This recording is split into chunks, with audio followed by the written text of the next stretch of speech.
գրեթե 4 ամիս է անցել այն պահից, երբ մենք եւ Ադրբեջանը հայտարարեցինք, որ խաղաղության պայմանագրի տեքստի շուրջ բանակցությունները ավարտված են եւ ըստ էության պայմանագիրը պատրաստ է ստորագրման, որից հետո ցավոք սրտի տեսանք, որ ադրբեջանական կողմը մի քանի այլ նախապայմաններ ունի, այդ թվում եւ օրինակ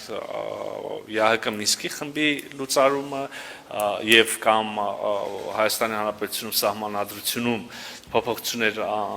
իրականացնելու, խմբագրություն անելու անհրաժեշտությունը, մենք մեկ անգամ չէ որ հայտարարել ենք, որ Մինսկի խմբի լուծարման օրակարգը մեզ համար ընդունելի է, միաժամանակ հասկանալով, որ խաղաղությունը, որը հաստատվում է, պետք է լինի ինստիտուցիոնալ կերպով, մենք դա տեսնում ենք խաղաղության պայմանագրի ստորագրմամբ, հետևաբար եթե մենք ստորագրում ենք խաղաղության պայմանագիրը կամ նույնիսկ եթե մենք ֆիքսում ենք այն օրը, երբ կարելի է ստորագրել խաղաղության պայմանագիրը, շատ շոշափելի տեսանելի մոտ ապագայում, ապա մենք կարող ենք Մինսկի խմբի լուծարման ուղղությամբ համատեղ քայլեր սկսել, մյուս կողմից վարանում ադրբեջանական կողմի այս առումով մեզ հիմք է տալիս մտածելու, որ այսինքն մենք չենք թաքցրել նաև մեր մտավախությունը, որ Մինսկի խմբի լուծարումը Ադրբեջանի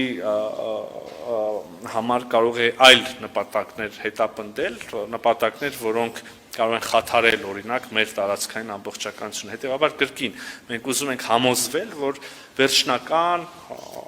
համապարփակ ինստիտուցիոնալ խաղաղություն ենք հաստատում եւ այն դեպքում բնականաբար Մինսկի խմբի անհրաժեշտությունը ինքնին վերանում է։ Ինչ վերաբերում է երկրորդ հարցին սահմանադրական փոփոխություններին, կրկին առաջին անգամ չի, մեկ անգամ չի, որ ասել ենք, որ սա Հայաստանի Հանրապետության բացառապես ներքին օրակարգն է։ Մենք սահմանադրական փոփոխությունների մասին խոսել ենք, անհրաժեշտության մասին խոսել ենք դեռ 2018 թվականից եւ ըստ ամենայնի հերթական ընտրություններից հետո, հաջորդ ընտրություններից հետո արդեն ձեռնամուխ կլինենք այդ փոփոխություններին։ Այն ասպեկտով, որով որ ադրբեջանական կողմն է դնում հարց, ես պետք է ասեմ հետեւյալը, եթե Ադրբեջանի մտահոգությունները անկեղծ են եւ նրանք անկեղծորեն տեսնում են խնդիրներ իրենց տարածքային ամբողջականության հետ կապված մեր սահմանադրության մեջ, ապա այս մտահոգությունները փարատելու ամենաուղիղ ձևը խաղաղության պայմանագիրը ստորագրելն է։ Ես մեկ անգամ ես ասեմ ինչու եւ ներողություն եմ խնդրում մանրամասների համար, բայց դրանց կարիքը ըստ ամենայնի կա։ Տեսեք, մենք ունենք պայմանագիր, որտեղ գրված է, որ մենք ճանաչում ենք միմյանց տարածքային ամբողջականությունը։ Համաձայն այն սահմանների, որը մեր երկու երկրների միջև գոյություն է ունեցել խորհրդային միության փլուզման պահին։ Հիմա այս ձևակերպումը ստորագրելուց հետո պայմանագիր պետք է գնա սահմանադրական դատարան, չէ՞, վավերացման ընթացքում։ Եվ եթե մեր սահմանադրական դատարանը ասում է, որ սահմանների վերաբերյալ այս ձևակերպումը չի հակասում մեր սահմանադրությանը, հարցը լուծված է, այսինքն մտահոգություն չկա, փարատված է, մեր սահմանադրությունը չի պարունակում որևէ բան Ադրբեջանի տարածքային ամբողջականության դեմ, հաշվի առնելով, որ Հայաստանի Հանրապետության սահմանադրական դատարանը միակ մարմինն է աշխարհում, որը կարող է եւ իրավասու է մեկնաբանել մեր սահմանադրությունը։ Եթե այլ որոշում կլինի, այն ժամանակ այլ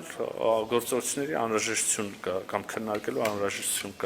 կառաջանա։ Հետևաբար կրկին մենք կարծում ենք, որ սա որևէ կերպ չպետք է լինի նախապայման խաղաղությունը վերջնականացնելու պայմանագիրը ստորագրելու համար։ Իսկ շփումները նաև այս ամեն ինչը միմյանց բացատրելու կողմերի